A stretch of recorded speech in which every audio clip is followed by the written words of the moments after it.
I welcome the opportunity to contribute to the debate and to welcome the announcement by my colleague, the Minister for Finance, of the Jobs Initiative.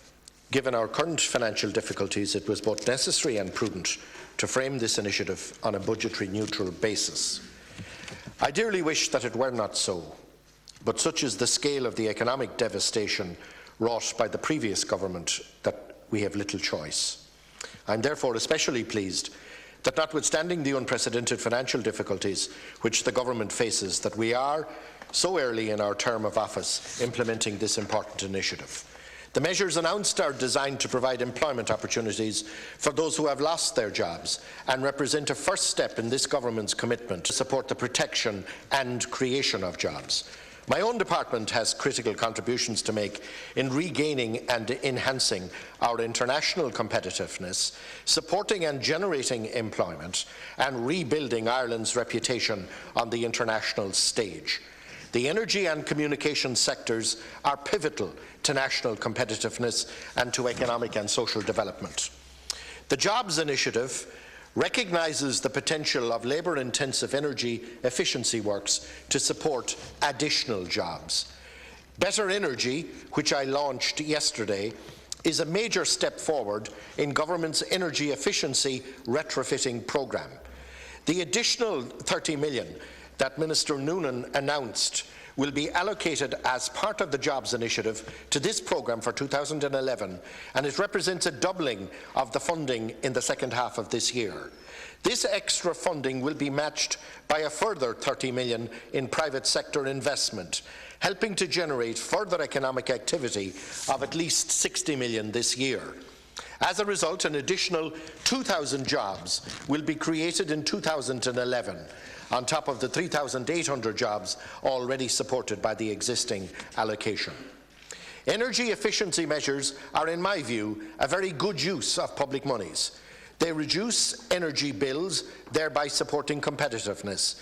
They play an important role in meeting our climate change targets. Finally, they create valuable employment opportunities. In the light of energy price trends and growing concerns over security of supply considerations, the way we use energy is no longer simply a question of environmental responsibility, but is one of economic necessity. There is a great potential within every home, business and industry in Ireland to achieve significant financial savings through the installation of energy efficient measures. Every euro spent by homeowners and businesses on energy efficiency not only brings about long-term energy savings, but also helps support jobs and indigenous companies. Ireland needs a strong green building sector founded upon sustainable principles. The additional 30 million provided for Better Energy will help drive this agenda by building upon existing successful domestic grant programmes to take the scale of activity to a new level, and in the process reward and incentivise efficiency and innovation. In addition, the extra funding for energy efficiency has a crucial role to play in addressing the major global challenge of climate change. The new Better Energy programme represents an important milestone in the achievement of our 2020 national 20% energy saving target. The existing National Energy Efficiency Action Plan, which will be updated this year, identifies a gap to target of approximately 8,000 gigawatt hours, which effectively represents a distance to target of a quarter of the 20% national target. Better Energy is designed to be the main programme that will bridge the gap between now and 2020. My department, in cooperation with the Department of Public Expenditure, will consider the size of exchequer funding for energy efficiency measures in future years.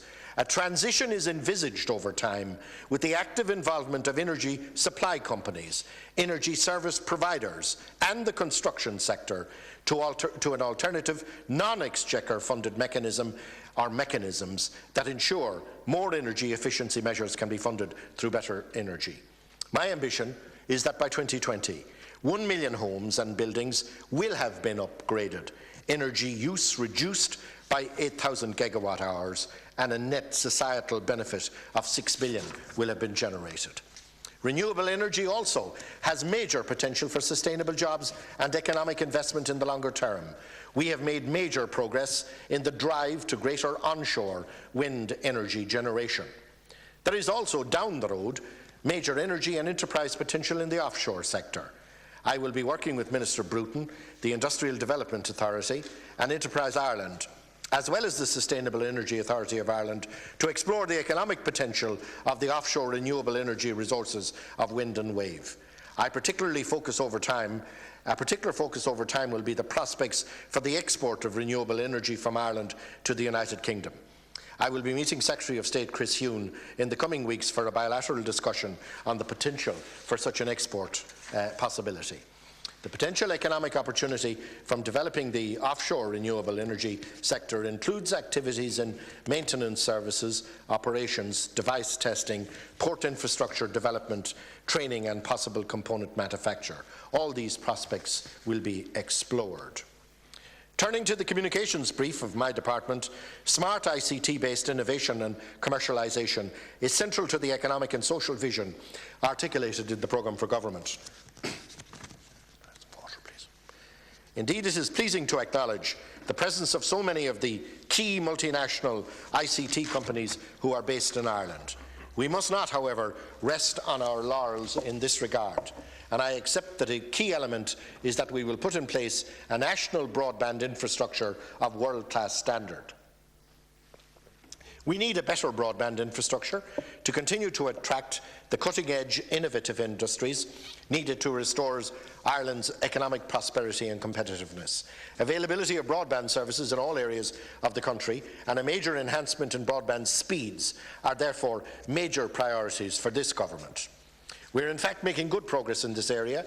The latest market report from the Communications Regulator underlines the progress made in relation to broadband. The report indicated that there were 1.6 million broadband subscribers at the end of 2010. This figure includes mobile broadband and corresponds to a penetration rate of 35.6 subscribers per 100 of the population, or a household penetration rate of 52% in Q4. Industry penetration is stronger at 83% of small and medium enterprises and 100% for large enterprises. The majority of broadband customers are also moving from basic broadband packages to higher speeds. The most recent OECD report, which includes data up to June 2010, is also testament to considerable improvement being recently made. It shows that the Irish broadband penetration rate over fixed lines has increased by 2.02% in the year to June 2010, which is above the OECD average of 1.72. It also shows that Ireland had the fourth strongest per capita broadband subscription growth of the OECD countries ranked. With similar fast uptake of broadband noted in previous reports, Ireland has closed the gap on the OECD average. This improvement measures only the performance over fixed-line connections. It excludes figures for mobile broadband, an area of exceptional performance by Ireland, with a 27% increase since December 2009 in customer numbers towards 600,000. The next phase of modernisation and investment, involving the more widespread availability of next-generation access networks, will, I anticipate, be delivered primarily through private investment. My department's role will focus on facilitating not only competition but also collaboration, and subject to resource availability, making investment interventions in targeted cases of demonstrable market failure. I would also underline the role that the broadband assets of the commercial state sector have to play in this regard. I'm working on this matter with my colleague Minister of State O'Dowd on foot of his responsibility for the New Era project. Our objective is that Ireland is provided with the high-speed communications infrastructure links which will make the country a more competitive and attractive region for foreign direct investment, and in the process leading to the increased employment which we so require.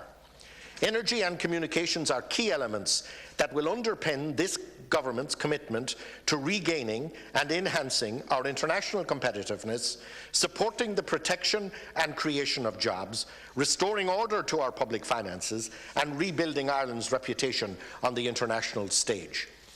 Tuesday's Jobs Initiative and yesterday's launch of Better Energy, with an additional 30 million provided for 2011, represent a down payment on these commitments. There will shortly be just short of 6,000 workers in this area, and better energy has the potential to create more jobs, improve the way we use energy as a nation, creating savings for homes and businesses alike, and to attract investment, enabling the creation of a secure, sustainable and competitive economy.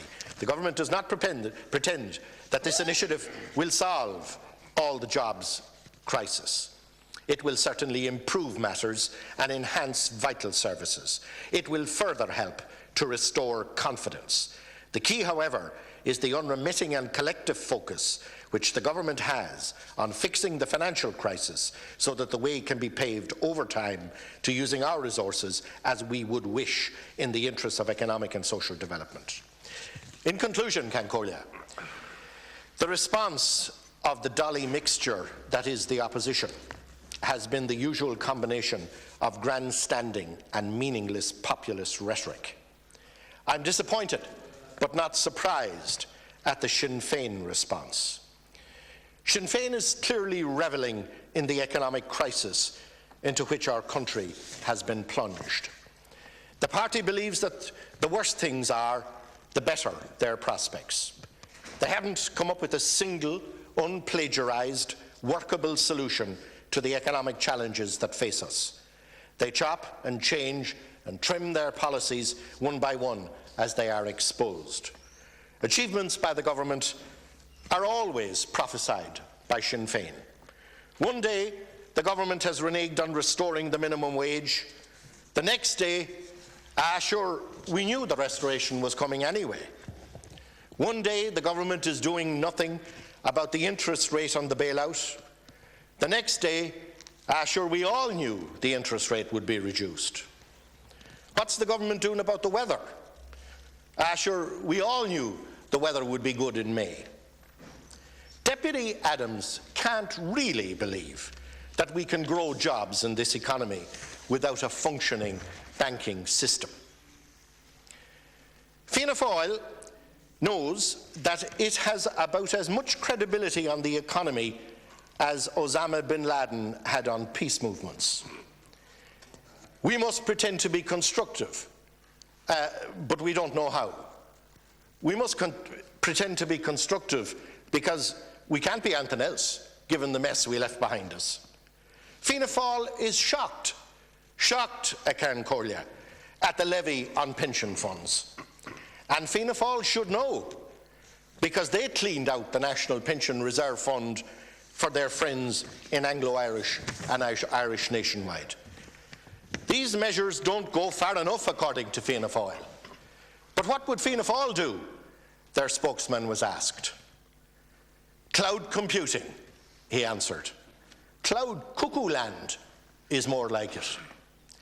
It would be a small mercy, Cancorlia, if Fianna Fáil restricted themselves to talking about something they know, like corporate donations, and stay quiet on the economy for at least 40 years.